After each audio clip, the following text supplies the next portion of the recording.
A paz do Senhor Jesus Cristo, que Deus abençoe a você e a sua família. Seja muito bem-vindo em nosso canal Escola Bíblica.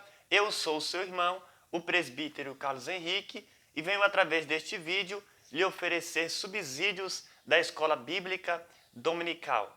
Meus amados e queridos irmãos, nesta oportunidade nós vamos comentar a lição de número 11. Sim, já estamos caminhando para o final de mais um precioso trimestre. E nesta oportunidade, nós vamos comentar a lição A Teologia de Eliú. O sofrimento é uma correção divina? Estamos aqui no quarto discurso do quarto amigo de Jó. O textuário nos diz: ao aflito livra da sua aflição, e na opressão se revela aos seus ouvidos. Jó, capítulo 36, versículo 15. Verdade prática. O sofrimento não deve ser visto apenas sob o aspecto punitivo, mas principalmente educativo. Meus irmãos, a leitura bíblica em classe desta lição se encontra em Jó, capítulo 32, versículos 1 ao 4, capítulo 33, versículos 1 ao 4, capítulo 34, versículos 1 ao 6 e o capítulo 36, versículos 1 ao 5. Eu não vou ler para ganharmos tempo, mas com certeza você deve ler em sua casa. Se você está aqui pela primeira vez em nosso canal, seja inscrito, ative o sininho da notificação para que toda semana você possa receber as videoaulas quando estamos postando aqui, se assim o Senhor nos permitir. Não esqueça também, se você gostar deste vídeo, é claro, de deixar o seu like. Amém? A introdução nos diz: veremos a teologia de Eliú, exposta em 4 grandes discursos teológicos. Esses discursos se contrapõem ao que Jó e seus amigos proferiram. Para Eliú, os amigos de Jó falharam na exposição de suas ideias ao patriarca. Este, por outro lado, se equivocar-se ao apresentar o seu conceito de Deus para fundamentar sua defesa. Assim mostraremos que Eliú revela um Deus soberano que age segundo o seu conselho e não está obrigado a dar resposta ao homem, além de não haver qualquer injustiça em suas ações, pois, segundo o jovem amigo de Jó, o sofrimento é uma ação pedagógica de Deus para corrigir o homem. Sim, meus irmãos, é isso o discurso de Eliú, o quarto amigo de Jó. Eliú, todo mundo sabe, dos 4 amigos de Jó, era o mais novo. Eliú era mais novo até que Jó, pois o texto nos diz assim. Então, é por isso que ele fala por último, porque na tradição oriental, na cultura, o mais novo sempre falava por último. Então, Eliú vai respeitar isso. E ele então, depois que os 3 amigos de Jó se calaram, ele agora vai falar, vai dar o seu discurso, o seu ponto de vista. E são 4 longos discursos. Ele fala muito. Muitos dizem que esses 4 discursos de Eliú, se fossem somados, daria maior do que muitos livros, tanto do Antigo Testamento quanto do Novo Testamento. Então, é interessante, meus irmãos, que lá no capítulo 42, versículo 7, quando Deus vai exortar os amigos de Jó, Deus não exorta Eliú. Capítulo 42, versículo de número 7. E sucedeu, pois, que acabando o Senhor de dizer a Jó aquelas palavras, o Senhor disse a Elifaz, o temanita, a minha ira se acendeu contra ti e contra os seus 2 amigos, porque não disseste de mim o que era reto, como o meu servo Jó. É apenas a título de informação, né? Porque Deus ele não exortou a Eliú, mas apenas os 3 amigos de Jó. Não se sabe o porquê, talvez Eliú não foi tão agressivo assim como os 3 amigos de Jó, mas isso é o que Deus falou acerca de Elifaz, Bildade e Zofar. Então, meus irmãos, é isso que nós veremos nesta preciosa lição. Vamos aqui para o número 1. O sofrimento como uma forma de revelar Deus. Número 1. Deus é soberano. Jó havia ignorado que Deus é infinitamente maior do que o homem e não precisa explicá-lo acerca de suas ações nem de seu discurso. Isso era o pensamento de Eliú. Ele pensava que Jó havia ignorado que Deus é infinitamente maior do que o homem. É claro, meus irmãos, que Jó não havia ignorado esta questão. Olha o que Eliú diz no capítulo 33, versículos 14 e 15. Antes, Deus fala uma vez e 2 vezes, porém ninguém atenta para isso, em sonho ou em visões de noite, quando cai no sono profundo sobre os homens e adormecem na cama. Eliú disse que Deus ele fala através de sonhos e através de visões. Ele não está errado, com certeza. Deus fala através de sonhos e Deus fala também através de visões. Deus fala de várias formas, meus irmãos. Eu me lembro que no Pentateuco, Deus disse assim: se houver profeta no meio de vós, eu falo por meio de visões e de sonhos. O próprio Deus está dizendo para o arraial de Israel que ele fala por meio de visões e sonhos. E ele continua dizendo: mas com o meu servo não é assim. Com ele eu falo boca a boca, cara a cara, porque a intimidade de Deus com Moisés era muito grande. Mas Deus está dizendo que ele fala sim por meio de visões e sonhos. E nos dias de hoje nós temos a palavra de Deus. Mas é claro que mesmo assim Deus continua falando por visões e sonhos. A questão dos sonhos é que nem todo sonho é interpretativo. A pessoa às vezes dorme de barriga cheia, tem um sonho maluco e quer que esse sonho seja interpretado, ou acredita-se que esse sonho é profético. Mas nem sempre é assim, meus irmãos. Hoje nós temos a palavra de Deus que sempre fala conosco. Basta você abri-la todos os dias. Se você segui-la, você vai ter uma vida abençoada, uma vida feliz, uma vida próspera, uma vida cheia de alegria, porque sempre Deus está falando conosco através da sua palavra. Número 2, Eliú continua dizendo: o orgulho do homem priva-o de ouvir Deus. Sim, foi isso o que Eliú diz. E eu gostaria de ler um texto com os irmãos, bastante interessante, em Provérbios, capítulo 3, versículo de número 6. Reconhece-o em todos os teus caminhos, e ele endireitará as tuas veredas. Já que Eliú está dizendo, meus irmãos, que o orgulho do homem priva-o de ouvir Deus, e ele não está errado, eu li esse versículo em Provérbios, capítulo 3, versículo 6, dizendo que nós devemos reconhecer Deus em todos os nossos caminhos.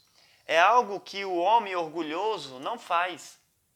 Aquela pessoa orgulhosa demais, que confia no seu poder, na sua força, no seu intelecto, que confia no seu dinheiro, que confia na sua família que é grande demais, ela não reconhece Deus em todos os seus caminhos.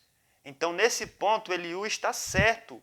O homem orgulhoso não reconhece Deus e por isso ele não pode ouvi-lo. E Deus ele fala de várias maneiras, de várias formas. Então, nós devemos, meus irmãos, conforme Provérbios capítulo 3, versículo 6, reconhecer Deus em todos os seus caminhos. Às vezes você vem do seu serviço para casa e recebe um grande livramento. O orgulhoso não reconhece Deus. Ele acha que foi obra do acaso ou que foi a sua inteligência de ter se esquivado daquele acidente, quem sabe. Mas o cristão que é humilde, que não é orgulhoso, ele reconhece que esse livramento veio de Deus. Quando se abre uma porta, ele reconhece que foi Deus que abriu. Então, esse é o grande segredo do cristão não ser orgulhoso. Ele reconhece Deus em todos os seus caminhos. Foi isso o que Eliú disse, que Jó, ele padecia daquele mal por causa do pecado do orgulho. Para Eliú, Jó, ele era orgulhoso, mas não era verdade. Número 3, o mistério da redenção. Eliú também destaca que Deus usa a enfermidade como um dos canais de comunicação entre Deus e o homem. É verdade. Meus irmãos, nós sabemos que o discurso de Elifaz, de Bildade e de Zofar, como nós já estudamos em lições anteriores, tem algumas verdades, mas não toda a verdade. Da mesma forma, o discurso de Eliú tem algumas verdades, mas não é de todo verdade, porque Eliú não conhecia todo o contexto da vida de Jó, nos bastidores, não sabia que Deus estava provando a Jó. Então, nesses 4 discursos de Eliú, nós vamos encontrar aí algumas verdades. E uma dessas verdades é exatamente isso, o que Eliú diz, que Deus usa a enfermidade como um dos canais de comunicação entre Deus e o homem. Sim, meus irmãos, Jó estava passando pela escola do sofrimento. E ali Deus estava falando com ele através daquele sofrimento, ainda que Deus estava em silêncio. Você sabia que acidente na vida é oportunidade para Deus trabalhar? Quando acontece algum acidente ou alguma enfermidade sobreveio, é uma grande oportunidade de Deus trabalhar na vida dessa pessoa. Às vezes a pessoa não quer fazer a obra de Deus, ela tem toda a juventude, toda a saúde, ela tem condições e ela foi chamada por Deus e ela não faz a obra de Deus. O que Deus faz? Faz essa pessoa passar pela escola do sofrimento.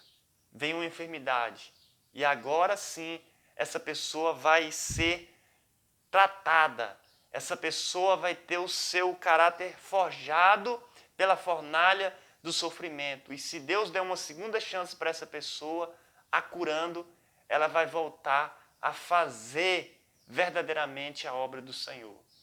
Então Eliú não está errado, meus irmãos. Deus usa às vezes a enfermidade para falar com o homem, para tratar com o homem. Você que está ouvindo esta lição e tem toda a saúde, faça a obra de Deus. Não espere vir uma enfermidade na sua vida para você pedir: Deus, dai-me uma segunda chance para mim fazer a tua obra, me cura dessa enfermidade. Aproveite agora enquanto você tem saúde, enquanto você tem tempo, tem condições, e faça a obra do Senhor. Trabalhai e orai na seara e na vinha do Senhor. É isso que nós devemos fazer. Número 2, o sofrimento como meio de revelar a justiça e a soberania de Deus. Número 1, a justiça de Deus demonstrada. Deus jamais age injustamente, pois isso contraria sua própria natureza. Eliú, meus irmãos, vai dar esse discurso, dizendo que Deus, ele age através da sua justiça, quando ele traz o sofrimento ao homem, porque Eliú estava dizendo que Jó estava sofrendo essa enfermidade porque ele havia pecado. Pois esse é o tema desta lição. O sofrimento é uma correção divina. Eliú achava que o sofrimento que Jó estava passando era uma correção de Deus. E nem sempre é assim. Às vezes Deus vai corrigir alguém, às vezes a pessoa está sofrendo, é claro que é uma correção divina. Mas às vezes é porque Deus quer fazer com que essa pessoa passa por essa escola do sofrimento, para tratá-la, não apenas como uma correção. Jó era justo, Jó era um homem reto, já era um homem temente que se desviava do mal. Então Deus não estava corrigindo Jó. Jó já era um homem abençoado, ele não precisava dessa correção. Há uma correção quando a pessoa está fora do caminho. Jó não estava fora do caminho, Jó estava nos trilhos. Então Deus permite esse sofrimento na vida de Jó, não como uma correção, mas para o melhorar ainda mais, para o provar. Então, nós entendemos, de acordo com essa lição estudada, que o sofrimento nem sempre é uma correção divina. Amém, meus irmãos? O sofrimento na vida do cristão deve ser um meio pedagógico. Ele serve para esmagar a soberba humana, polir o caráter do crente, prover crescimento e desenvolvimento ao cristão. Este não é o mesmo depois que passa pela escola do sofrimento. Então, às vezes, o sofrimento ele é melhor do que o prazer. Porque quando a pessoa está ali diante do prazer demais, ela acaba se esquecendo de Deus. Mas quando ela está passando pelo sofrimento, ela está sempre se lembrando de Deus. O homem mais sábio disse que é melhor você ir a um velório do que ir você à festa. Não é verdade? Então, veja, meus irmãos, como isso é importante na vida do cristão. Número 2, o caráter justo de Deus. Quando Eliú vai dar aqui o seu discurso, ele vai falar acerca de algumas coisas que fazem parte do caráter de Deus. E eu quero destacar aqui apenas algumas delas, porque o discurso de Eliú é muito grande e ele vai destacar muitas coisas que fazem parte do caráter ilibado de Deus. Primeiro, ele age com justiça quando retribui ao homem o que ele merece. Não é o caso de Jó. Jó não merecia aquele sofrimento. Mas, às vezes, Deus vai agir sim com justiça, quando retribui ao homem o que ele merece. Eu disse que nem sempre, porque, na verdade, todo ser humano merece o inferno. Mas Deus não vai nos dar o inferno por causa da sua misericórdia. A misericórdia de Deus nos livra do inferno, porque ela nos dá aquilo que não merecemos, que é o céu, e nos livra daquilo que merecemos, que é o inferno. Isso é a misericórdia e a graça de Deus. Mas às vezes, meus irmãos, Deus, ele dá ao homem o que ele merece aqui na terra. Não é verdade? Isso acontece muito, como o caso de Nabucodonosor. A soberba subiu ao seu coração.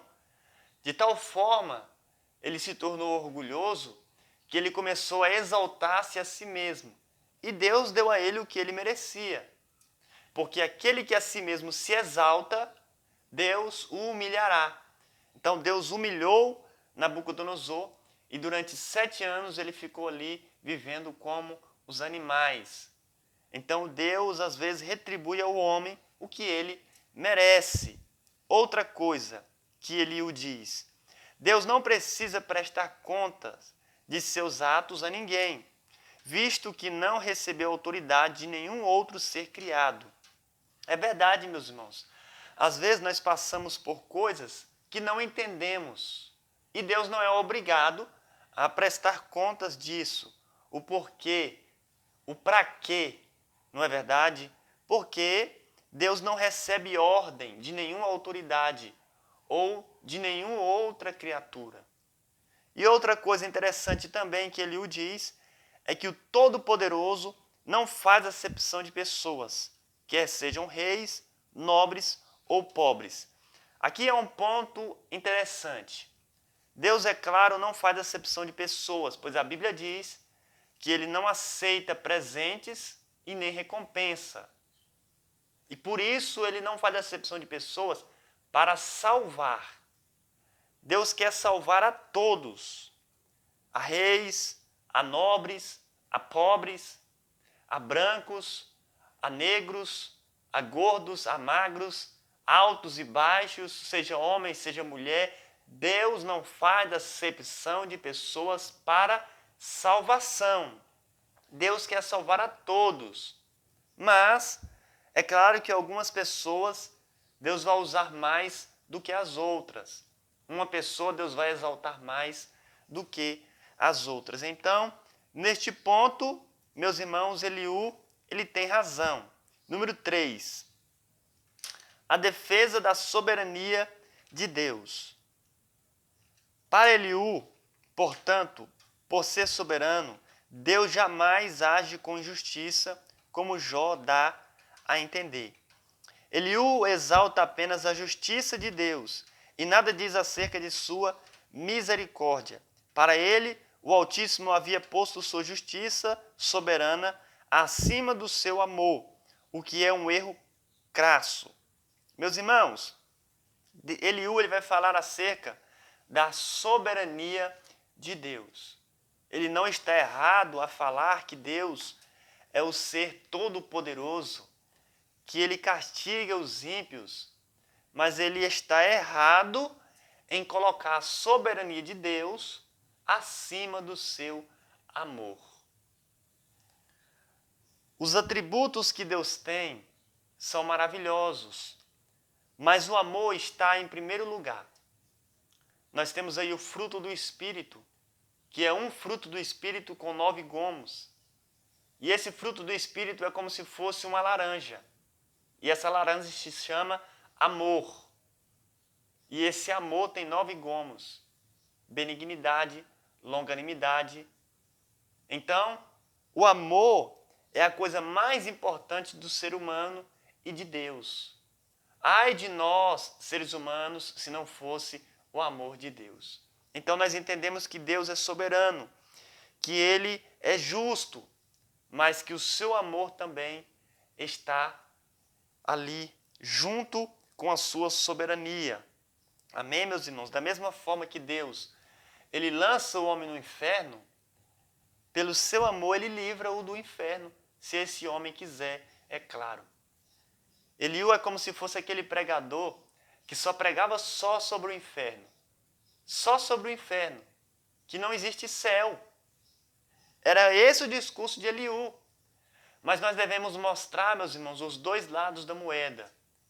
Que Deus, Ele é justiça, mas também que Ele é amor. É justiça para aqueles que não querem e é amor para aqueles que querem.